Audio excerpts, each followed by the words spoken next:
Pertemuan 1 konsep dasar. Ini nama saya Yonatan Ferdinandrawan. Secara umum perkuliahan komputer grafika komputer sepanjang 1 semester itu mencakup materi yang tergambarkan secara organisasionalnya seperti ini. Jadi di awal konsep-konsep mendasar sistem grafis di komputer ini pertemuan kita sekarang. Minggu depan akan masuk ke sini penggunaan aplikasi pengolah grafis 3 dimensi. Minggu depannya lagi pemrograman OpenGL API dasar dan interaksi 2 dimensi. Setelah itu demo untuk yang ini. Setelah itu ini di sini akan sampai dengan UTS. Sampai dengan UTS. Setelah UTS akan ke sini transformasi animasi 3 dimensi dan viewing dan shading 3 dimensi. Ujungnya adalah mahasiswa mampu menghasilkan aplikasi grafika komputer sederhana. Bahasan. Pokoknya adalah untuk pertemuan kita kali ini, konsep-konsep mendasar sistem grafis di komputer. Sub pokok bahasan adalah area aplikasi, kemudian sistem grafis, konsep picture, gambar, kemudian historisnya dari grafika komputer, dan API, Application Programming Interface. Masuk ke definisi dulu. Komputer grafik adalah cabang dari ilmu computing, dari ilmu informatika, yang berhubungan dengan semua aspek dari pembuatan gambar menggunakan komputer. Semua aspek itu mencakup sisi hardware, sisi software, dan sisi aplikasi.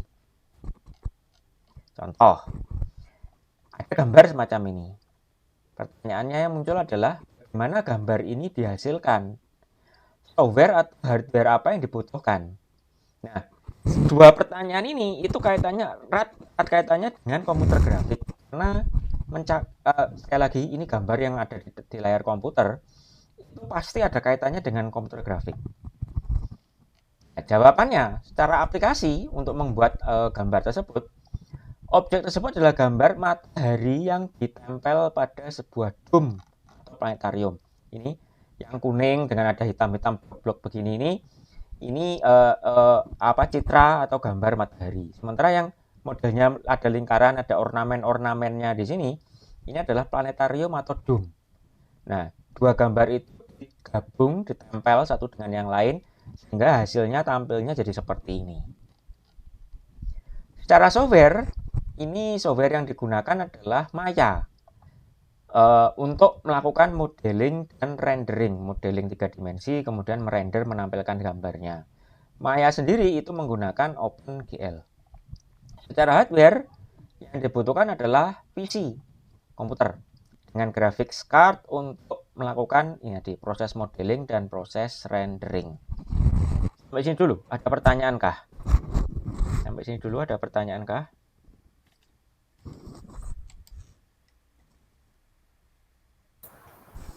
Tidak ada, Pak. Oke, lanjut.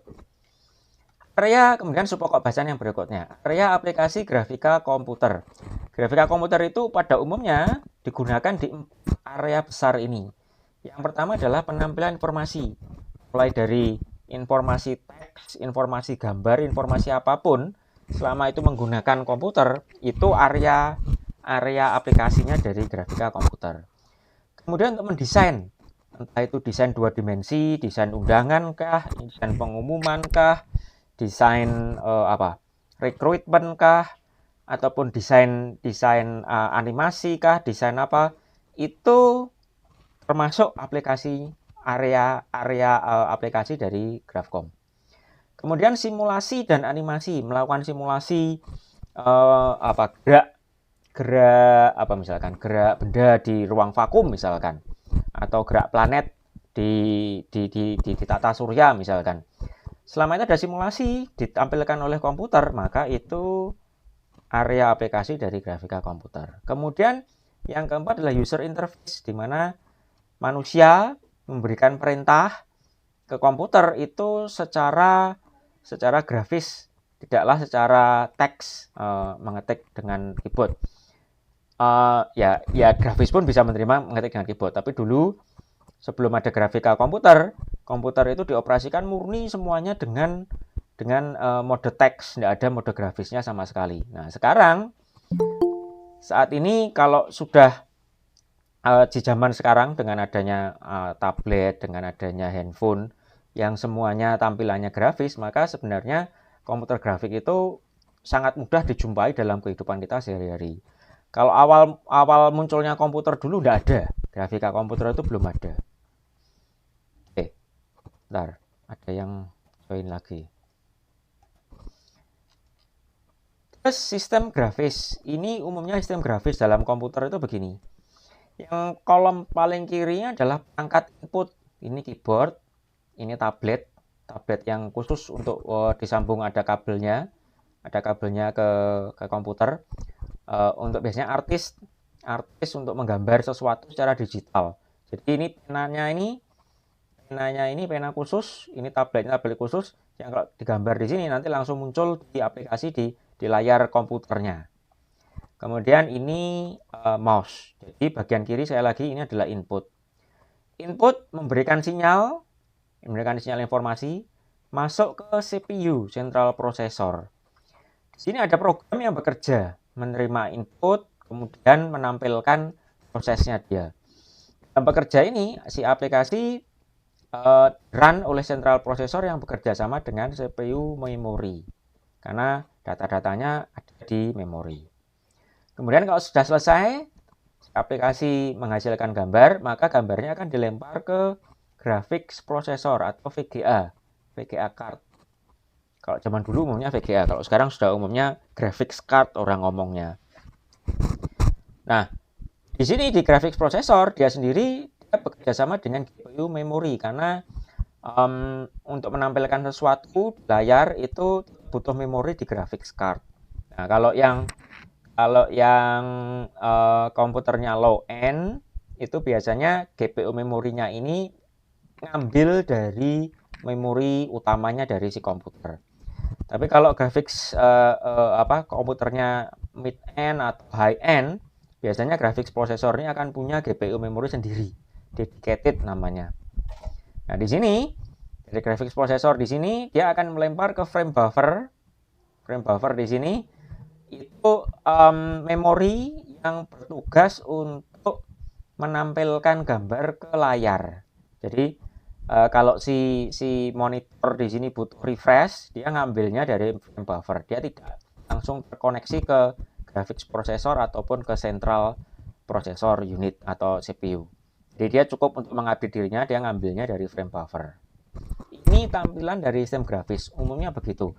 Entah ini di komputer, entah ini di handphone Android ataupun handphone iPhone, itu dalamnya ya begini sistem grafisnya. Masuk juga di game konsol seperti PS, PlayStation 1, 2, 3, 4, terus kemudian Xbox, terus kemudian Nintendo, semuanya pasti akan menggunakan mekanisme semacam ini. Ada input, ada central processor, ada CPU memori, kemudian ada graphics processor, ada GPU memori, ada frame buffer, terus ada tampilannya. Ada tampilannya tempat user itu bisa melihat hasil processingnya dia. Kalau komputer ya di monitor, kalau di game konsol itu kadang disambung ke televisi, kalau di handphone itu ya di layar handphonenya itu sendiri. Termasuk juga tablet. Tablet itu juga modelnya dia pasti sistem grafisnya pasti seperti ini. Ada pertanyaan sampai segini? Ada pertanyaan kah sampai segini?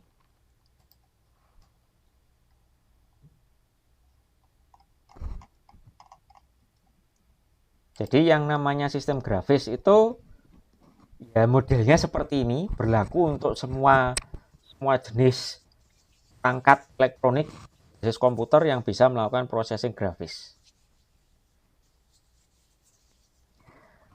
Pak, saya kok baru tahu Pak kalau yang namanya game konsol itu punya GPU. Ya, silakan bisa dicoba ya, bisa dicek sendiri di internet, di searching gitu. PS4 itu GPU-nya apa? Nanti pasti akan ada informasi di sana GPU-nya dia menggunakan apa, itu pasti ada. Ada CPU-nya, bisa dicek juga nanti. CPU-nya itu apa itu nanti bisa dicek. apa namanya? Karena memang demikianlah sistem grafis yang umum dipakai sekarang ini. Oke, ada pertanyaan? Ada pertanyaan? Lanjut. Terus jenis gambar. Jenis gambar itu di dalam dunia komputer itu dibagi menjadi dua golongan besar. Yang pertama adalah gambar raster. Raster, yaitu suatu data yang merepresentasikan piksel titik-titik warna dalam grid atau sel. Grid itu sel yang bisa dipisah berdasarkan kolom dan baris, yang bisa ditampilkan pada monitor, kertas, atau medium yang lain. Jadi kalau semacam ini gambarnya, kalau gambarnya ini adalah gambar raster, ketika di zoom in, diperbesar, maka akan terlihat kotak-kotaknya. Tiap kotak akan punya warnanya sendiri-sendiri. Akan terlihat kotak-kotaknya. Contoh di sini, kotak di sini itu dia punya nilai red-nya 80, green-nya 80, blue-nya 77. Kalau yang kotak sebelah sini, ini red-nya ini tidak jelas ini seberapa ini, 80 harusnya. Green-nya 36, blue-nya ini 100 kalau tidak salah. Yang kuning di sini, red-nya 99, green-nya 91, blue-nya 0. Nah, yang semacam ini gambar raster di sini nanti mahasiswa akan ketemu lebih panjang di mata kuliah pengolahan citra digital. Mata kuliah pengolahan citra digital itu berurusan dengan yang semacam ini, gambar raster semua. Terus nih contoh-contoh raster. Itu kalau kita mau melakukan foto digital, nih foto gambar kucing ini, sebenarnya foto digital kita itu formatnya adalah format raster. Karena kalau di zoom bagian mata, akan terlihat titik-titiknya di sini. Kotak-kotaknya, piksel-pikselnya itu akan terlihat di sini. Ini menandakan bahwa dia adalah gambar raster. Demikian juga ini kalau game, kalau permainan video game itu ada yang semacam ini. Itu kalau dibikin blok hitam putih, kelihatannya kan kotak-kotaknya akan terlihat lebih jelas. Ini raster. Jenis gambar yang kedua itu adalah gambar vektor namanya, yaitu penggunaan bentuk-bentuk geometri primitif, contoh titik atau poin, garis lurus atau line, garis lengkung atau kurva, bangun datar atau shape atau poligon yang berbasis persamaan matematika untuk membentuk gambar.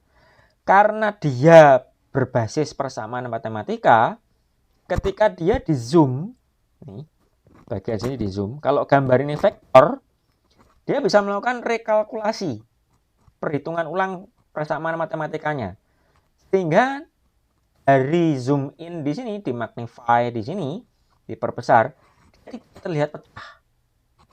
Kalau ini bitmap atau raster, di zoom, ini akan terlihat pecah-pecahnya ini, kotak-kotaknya akan terlihat. Nah, ini kalau vektor begini, kalau dia vektor, dia tidak pecah ketika di zoom in. Itu bedanya. Loh Pak, berarti gambar vektor itu lebih bagus Pak daripada gambar bitmap. Saya bilang tergantung penggunaannya, tergantung mau dipakai apa. Kalau mau dipakai untuk memfoto alam, memfoto realita, memfoto kondisi sekitar kita, itu tidak bisa kita membuat vektor, karena kita masih belum punya mekanisme yang cukup canggih, kita belum punya teknologi yang cukup maju, yang cukup kompleks untuk langsung menangkap tampilan yang ada di depan kamera itu jadi semuanya gambar vektor dengan sempurna. Itu kita masih belum punya. Yang bisa kita lakukan adalah kalau kita mengambil foto secara digital, berkas-berkas cahaya yang masuk pada lensa kamera itu diterima oleh sensor saya lupa, CCD kalau tidak salah sensornya. Di situ ditranslasikan jadi sinyal listrik sesuai dengan warna atau sesuai dengan warna dari cahaya yang masuk ke situ.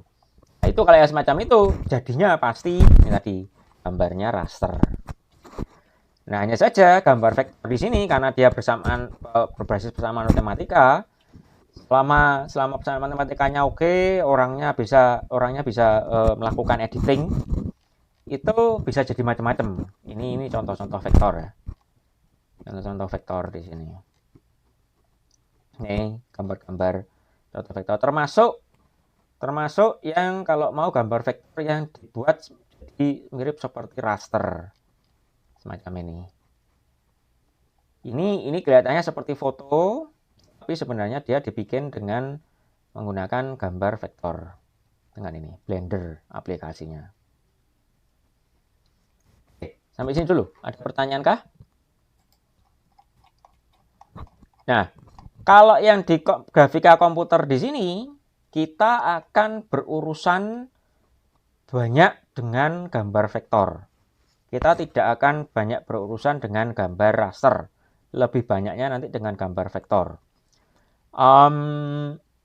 Yang saya bilang tadi, kalau mahasiswa ngambil kuliah pengolahan citra digital, nah nanti baru di sana nanti akan berurusan dengan gambar rasternya banyak. Ada pertanyaan kah? Ada pertanyaan kah? Oke, saya lanjutkan. Terus komputer grafik, ini sejarah komputer grafik. Di tahun 50-60-an, ini komputer saat itu masih belum baru, masih belum lama munculnya. Karena komputer itu kan baru muncul itu 30-an, 40-an. Sekitar itu, 1930. Dan itu pun yang zaman-zaman segini, zaman-zaman tahun 50-an itu komputer masih ukurannya raksasa, satu ruangan ukurannya masihan. Nah, komputer grafik si tahun ini itu hanya digunakan untuk nampilkan ini tampilannya yang tampilan sederhana. Dia menggunakan konverter analog to digital pada kaligrafik CRT. Kaligrafik CRT itu adalah komputer cathode ray monitor CRT. Monitor yang dia tidak bisa menampilkan satu titik demi satu titik, nggak bisa. Kaligrafik CRT itu adalah layar monitor yang bisa nampilkan langsung huruf A, B, C, D, E dalam satu tempat yang sama. Nanti kalau dia mau dibuat titiknya, dibuat garis diagonal atau garis apa yang keluar dari bentuk abjad normal, dia nggak mau, dia nggak bisa, dia tidak punya kemampuan itu. Itu namanya kaligrafi CRT zaman-zaman segitu. Terus ada yang namanya pen plotter. Pen plotter itu kayak printer, tapi yang sangat sederhana. Printernya itu ada lengan begini. Mana ya? Saya ngambil dulu. Ada lengan mesin yang dikasih pena. Terus ada kertas. Jadi nanti dia gerakkan, oke, pindah penanya ke sini. Oke, turun. Bikin garis ke arah sini. Naik lagi. Pindah ke sana. Turun, bikin garis ke arah sini. Itu namanya pen plotter zaman segitu. Printer dot matrix masih belum muncul zaman segitu. Terus kesulitan utama adalah proses refreshing dari monitor, karena monitor CRT itu harus di refresh, kalau enggak tampilannya hilang. Nah, untuk merefresh ini saja itu butuh daya komputasi dari CPU yang besar. CPU-nya sendiri akhirnya enggak punya waktu untuk mengerjakan proses yang lain. Pada dasarnya berarti tahun-tahun segini nih komputer itu masih lambat dan mahal. Lanjut dekade berikutnya. 1960-1970. Muncul yang namanya wireframe graphics. Ini wireframe itu kayak gini. Wire itu kabel, frame itu frame itu apa? Bahasa Indonesia yang tepat itu frame. Rangka wire. Jadi ini wireframe itu kayak begini. Ditampilkan rangka dari suatu objek. Dan saat itu hanya bisa menggambar garis, tidak bisa menggambar yang bentuk-bentuk dua dimensi, belum bisa. Terus tahun segitu muncul yang namanya sketchpad sama display prosesor. Apa ini? Nah, sebentar lagi. Nih, sketchpad. Sketchpad ini adalah tesis S3 atau PhD, disertasinya PhD dari seseorang yang namanya Ivan Sutherland. di MIT. Dia melihat potensi dari interaksi dari manusia dan mesin. Jadi manusia memberikan input, terus mesin memproses, terus mengupdate tampilan. Setelah itu dia memberikan input yang berikutnya. Nah, intinya dia bikin satu loop. Komputer menampilkan sesuatu, terus user menggerakkan light pen. Saat itu belum ada mouse. Jadi memberikan input menggunakan light pen.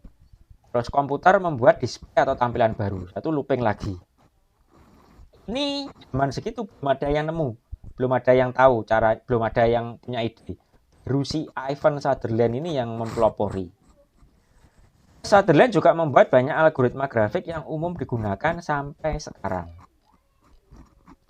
Display prosesor itu adalah prosesor terpisah untuk menghandle proses refreshing pada monitor. Jadi nanti kalau refresh tidak butuh langsung ke CPU. Kalau mau refresh ke display prosesor aja, sehingga CPU-nya ini bebas untuk melakukan eksekusi hal-hal yang lain. Oke. Jadi, tapi kalau nanti ada inputan, diproses di sini, kalau sudah selesai dilemparnya ke display prosesor. Sudah. Host compile display list dan mengirim ke DPU, display processor unit. Display listnya ini disimpan di sini. Lanjut ke kode berikutnya, 70-80-an. Mulai muncul yang namanya raster graphics itu tadi. Jadi kalau secara sejarah vektor grafik itu lebih tua, vektor grafik daripada raster, gambar raster. Terus muncul standar grafik, saat itu ada IFPS dan macam-macam. Ini sudah sekarang sudah tidak pernah kita dengar lagi. Terus tahun segitu juga mulai muncul workstation dan PC, jadi komputer yang digunakan oleh pengguna rumahan. Jadi tidak lagi yang beli komputer itu bisnis skala besar, tapi orang-orang di rumah pun juga sudah mulai bisa punya. Ini raster graphics tadi, image direpresentasikan dalam bentuk array raster di picture element itu pixel pada frame buffer. Raster grafik itu memungkinkan perpindahan dari gambar wireframe tadi, garis, ke poligon yang terisi. Ini yang modelnya sekarang begini. Jadi tiap kotak ini bisa dikasih warna yang berbeda. Tiap kotak warna berbeda, tiap kotak warna berbeda, tiap kotak warna berbeda. Sehingga tampilannya akan lebih kelihatan. Yang belakang tertutup oleh yang sisi depan. Kalau wireframe kan sisi depan, sisi belakang kelihatan semua barengan. Kalau yang raster begini bisa kelihatan sisi depannya yang seperti apa toh. Berikutnya, dekade berikutnya 80-90, realisme mulai muncul. Ada smooth shading. Jadi sebelumnya shadingnya masih kotak-kotak begini, ini sudah mulai smooth. Terus ada environment mapping. Jadi dia bisa mencerminkan kondisi lingkungan di sekitarnya seperti apa, ditampilkan di sini, di map permukaannya dia. Ada bump mapping. Yang ditempel di sini itu bisa bumpy. Bisa bumpy itu tidak lagi smooth, tidak lagi mulus, tapi bisa bergerunjal. Itu bump mapping. Terus di periode yang sama muncul yang namanya special purpose hardware. Contohnya adalah mesin geometri silicon graphic. Jadi ini komputer yang dikhususkan diproduksi untuk melakukan processing grafik. Itu ada. Zaman segitu. Kalau zaman sekarang rasanya sudah komputer itu bisa digunakan untuk macam-macam. Kalau mau processing grafis biasanya komponennya aja yang harus lebih mumpuni, harus lebih mahal.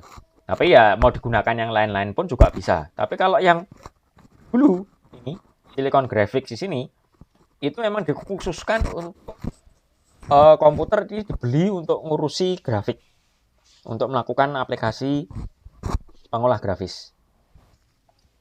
Karena kelebihannya apa? Karena dia graphics pipeline itu apa? Nanti saya jelaskan berikutnya. Itu dia dibikinkan chip khusus. Di komputer-komputer yang lain tidak ada. Komputer-komputer yang lain saat itu cuma VGA saja. Nah, untuk yang komputer ini ada tambahannya. Kemudian muncul standar industri yang lebih baru, BIPS, RenderMax ini pun juga sekarang sudah sangat jarang didengar. Terus muncul network graphics sistem grafis yang dilempar di network, yang menjalankan yang diakses lewat network, itu X window system. Kemudian muncul HCI, Human Computer Interface atau interaksi manusia dan komputer, IMK. Nah, itu munculnya di tahun-tahun ini. Jadi, kalau secara umur, komputer grafik itu muncul duluan, baru setelah itu IMK muncul berikutnya. Kalau tidak ada komputer grafik, tidak ada IMK. Ceritanya begitu. Terus, periode berikutnya, 90 sampai 2000-an, muncul OpenGL API.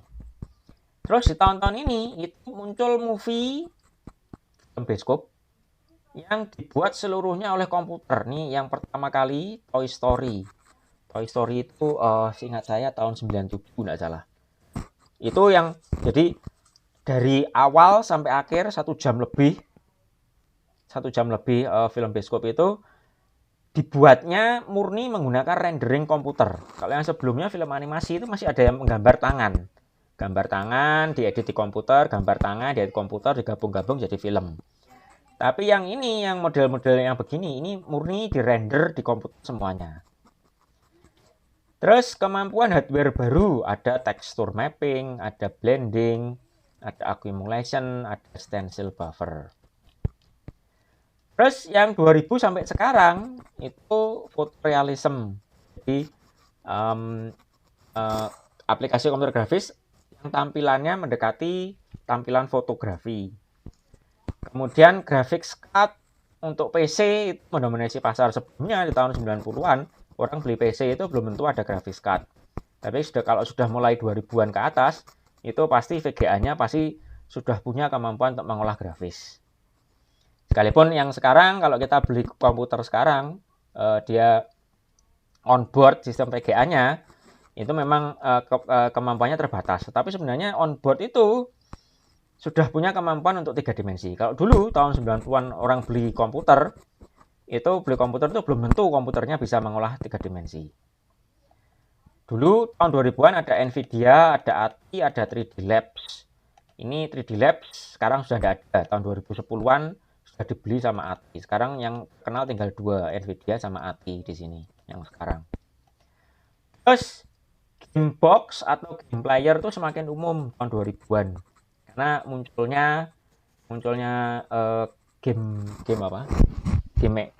game box atau game player itu kan munculnya itu 70-an dengan Atari. Kemudian muncul Nintendo, muncul Sega, macam-macam. Nah, di tahun 2000-an sudah umum. Saat itu tahun 2000-an Microsoft sudah mulai masuk dengan Xbox. Jadi ada 3 pemain utamanya, PS, Xbox, sama Nintendo. Kemudian movie computer graphics itu menjadi rutin. Dalam 1 tahun pasti ada film animasi yang murni dari 3 dimensi dari computer graphics. Yang terakhir saya sudah lama tidak nonton bioskop. Yang katanya yang mau baru itu saya lupa, yang tahun 2025 atau 2024 akhir. Biasanya Pixar itu biasanya di akhir-akhir tahun itu biasanya melempar film di bioskop. Karena yang dia biasanya, tidak selalu. Terus programmable plan, jadi sebenarnya grafik itu plannya tidak bisa diprogram. Mulai tahun 2000 jadi bisa. Sampai sini ke graphics pipeline. Ada pertanyaankah terkait sejarah? Ada pertanyaankah terkait sejarah? Di secara sejarah komputer grafik ini cukup lama, sudah tahun 50-an, sejak tahun 1950. Sudah berapa berarti? 70 tahun. 70 tahun keilmuan komputer grafik itu ada. Relatif tua, tetapi juga tidak sangat tua. Karena kalau komputer grafik dibandingkan dengan misalkan struktur data, ya itu jelas lebih tua struktur data. Terus dibandingkan dengan pemrograman, lah itu apalagi pemrograman itu malah sejak pertama komputer keluar itu sudah pasti diprogram dengan bahasa assembly. Tapi kalau dibandingkan dengan PBO, pemrograman berorientasi objek, itu kurang lebih sama. Karena sebenarnya PBO itu yang mempelopori juga Ivan Sutherland. yang mempelopori PBU. Ivan Sutherland itu luar biasa intinya. Dia ketika bikin tesisnya itu dia bikin tesis yang pelopornya dari komputer grafik, tapi dia juga jadi pelopor dari Object Oriented Programming PBU. Ivan Sutherland. Kalau dibandingkan dengan IMK tadi, ya jelas komputer grafik lebih tua. Kalau dibandingkan dengan apalagi? Dengan PCD, pengolahan cerita digital, jelas komputer grafik lebih tua. Karena raster tadi kan baru muncul tahun 80-an. Ya, itu sejarah. Ada pertanyaan kah? Sejarah? Mau tanya Pak, saya. Silakan. Nah, itu kan untuk komputer grafik pertama muncul kan tahun 1950 sama 1960 ya Pak. Yang pas awal kemunculannya. Nah, itu sudah masuk di dunia industri apa belum? Nah, misal masuk itu kebutuhannya di dunia industri itu komputer grafik tahun segitu itu buat apa Pak? Itu yang kaligrafik CRT itu tadi. Kaligrafik CRT itu dia menampilkan karakter huruf di monitornya dia. Jadi huruf A ya ditampilkan di monitor. Itu termasuk contoh dari penggunaan komputer grafik. Karena kan intinya menampilkan sesuatu kan, menampilkan informasi di layar komputer. Nah, untuk menampilkan satu huruf di satu lokasi di layar itu caranya gimana? Sistem koordinatnya gimana? Nah, itu pasti ada komputer grafiknya. Dan itu pasti di industri pasti dipakai di situ. Karena sekali lagi monitor digunakan untuk menampilkan informasi di sana. Oke, ada lagi pertanyaan? Ada lagi pertanyaan?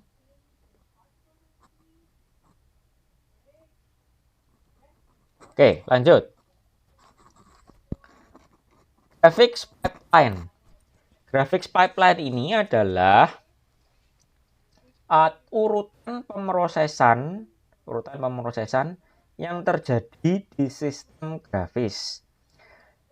Inputnya itu adalah informasi posisi yang nanti akan digunakan untuk melakukan perhitungan tadi, matematika tadi. Inputnya ini vertex itu titik-titik lokasi di sistem koordinat. Outputnya itu adalah pixel nanti akan ditampilkan di satu lokasi di layar monitor kita. Nah, dari gimana proses pengubahannya dari vertex menjadi pixel itu dilewatkan yang namanya graphic pipeline. Jadi pipe itu pipa, line itu garis pipa, pipeline. Jadi vertex masuk ke vertex processor, diproses di sini. Outputnya dari vertex processor ini masuk ke clipper dan primitive assembler, diproses lagi di sini. Dari sini outputnya akan masuk ke rasterizer, diproses lagi di rasterizer. Outputnya rasterizer masuk ke fragment processor, diproses lagi di sini. Baru fragment processor ini output akhirnya baru pixel. Nah, karena sifatnya pipeline ini dia adalah serial, dia nggak bisa lompat. Vertices langsung lompat ke fragment processor, itu tidak bisa. Selalu urut secara sekuensial dari vertices, vertex processor, clipper, rasterizer, fragment processor, baru jadi pixel. Ini zaman awal-awal munculnya si pipeline. Tapi ketika kita sudah bisa menggunakan programmable pipeline, jadi pipeline-nya bisa diprogram, processor di sini bisa dimasukkan program tambahan, di fragment processor di sini bisa dimasukkan program tambahan, maka kita akan bisa melewatkan data-data vertices nanti akan digunakan oleh fragment processor itu bisa. Nah, cuman umumnya orang kalau bicara graphic pipeline itu ya bayangannya yang ini, bukan bayangan yang programmable pipeline, bayangannya yang tidak bisa diprogram ini, yang ada gambar yang sekarang saya tampilkan sekarang ini.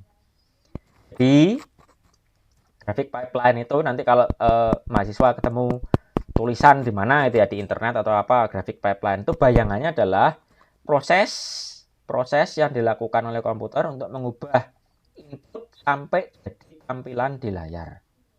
lewat serangkaian proses yang dijalankan secara serial. Itu graphic pipeline. Terus berikutnya, hampir terakhir, API. API singkatan dari Application Programming Interface.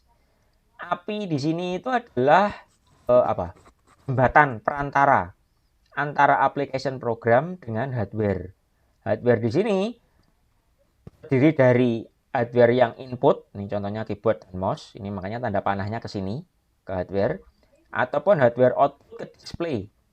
Nah, jadi kalau si user itu memberikan input hardware, terus mau terkoneksi ke application program, maka dia akan connect lewat API dulu, Graphics Library atau API. Nanti application programmingnya tidak perlu susah mengakses hardware langsung, dia mengaksesnya cuma ke API saja. Loh, Pak, apa gunanya Pak ada API di sini Pak, di tengah-tengah gini? Kan jauh lebih cepat Pak application program itu kalau langsung mengakses hardware.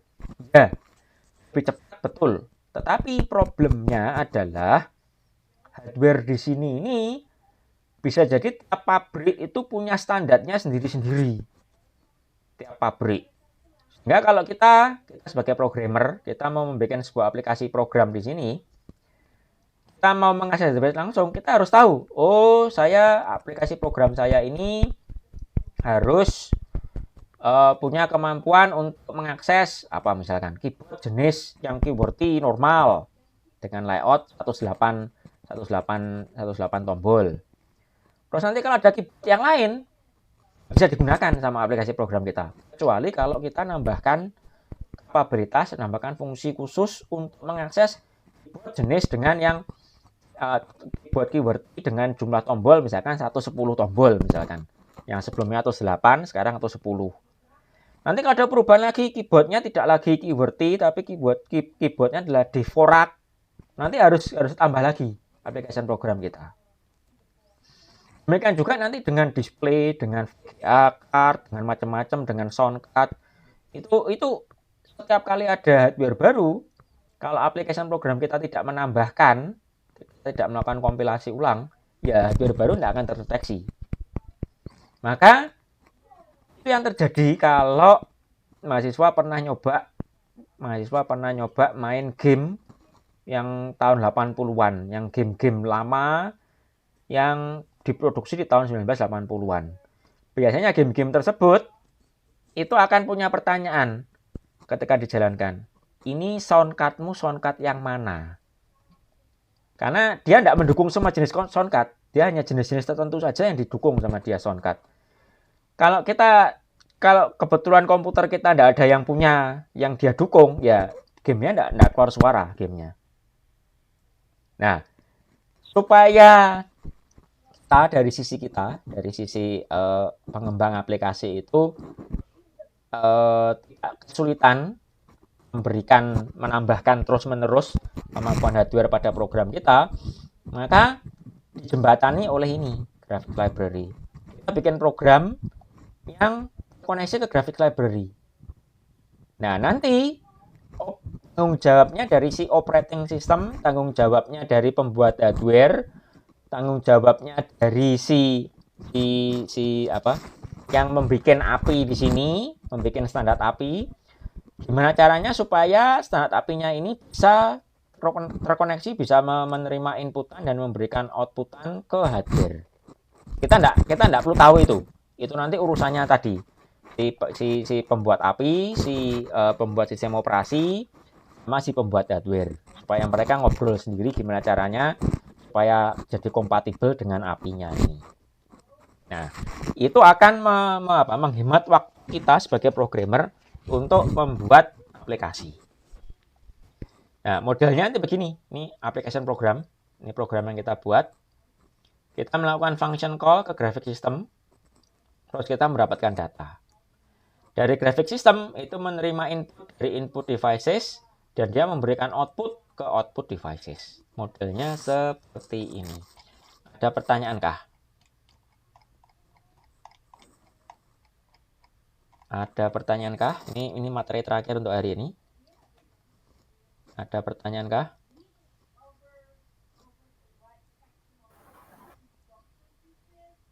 Tidak ada. Oke, rangkuman. Dua jenis gambar yang umum dijumpai, raster dan vektor. Komputer grafik sendiri memiliki sejarah yang panjang sejak munculnya komputer. Referensinya di sini Edward Engel, ini tahunnya 2012. Sama ini yang FSGIL ini tahun 2007. Tapi masih cukup relevan. Kalau sudah, cek dulu absensi.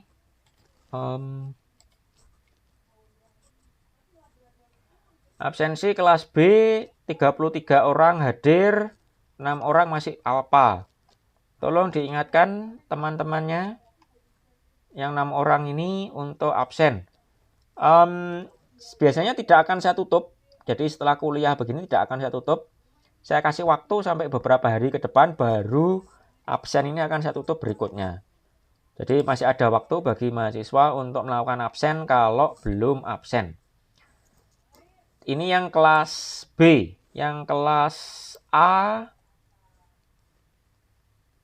38 orang absen, 5 orang masih belum absen. Oke, bisa diingatkan 5 orang yang lainnya sama yang belum bergabung, segera diminta bergabung.